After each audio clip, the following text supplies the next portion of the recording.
You've got, as you said, I just want to pick up on the point there about the US saying that it stands ready to help here. You've got people in the area begging for help from President Trump too.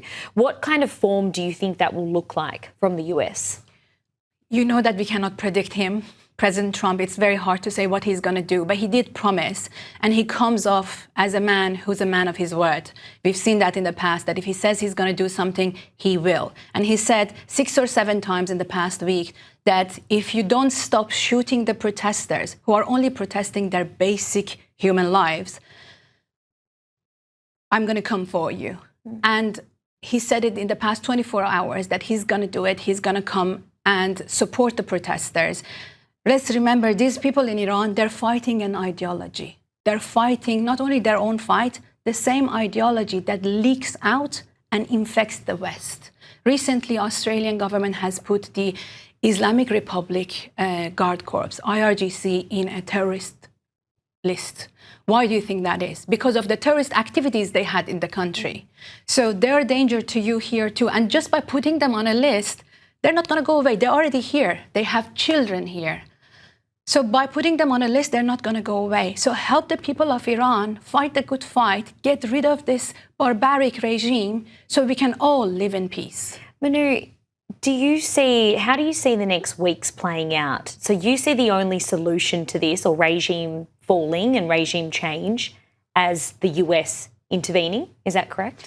People in Iran are asking for help. Whoever I talked to yesterday, they said, listen, we are still protesting, but less. Because 12,000 died in the past 3-4 days. Where else have you heard that happening from the same government that's holding those people hostage with no internet? And they're asking for help. And they said, we thought help's going to come. And they still are hopeful. And these people are facing machine guns with bare hands. They're not going to win without us helping them. And it's to our best interest, too, to help them.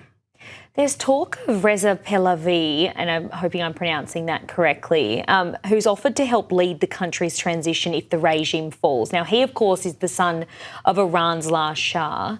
What's your thoughts on this? A lot of people are calling and chanting his name in the streets, I understand. Can I get your response to that? I would only follow what my people are calling in the streets. I don't get a say in it, and they're calling his name. And to the people who oppose that, especially people who don't live in Iran, who are not fighting our fight, who are not Iranians, I would say, please go pay attention to whatever you were paying attention till now, because you didn't care when we were getting slaughtered. Now suddenly you came out thinking that you are going to have a voice telling the world that Iran doesn't want the US to intervene. Iran doesn't want a monarchy. It's not about monarchy. It's about a leader who can transit us, help us transit from this government to another. And he is the only choice. No one else has stepped up. Show me one more opposition that has come through and said, you know what, I'm going to help, I'm going to be there. There's no one else.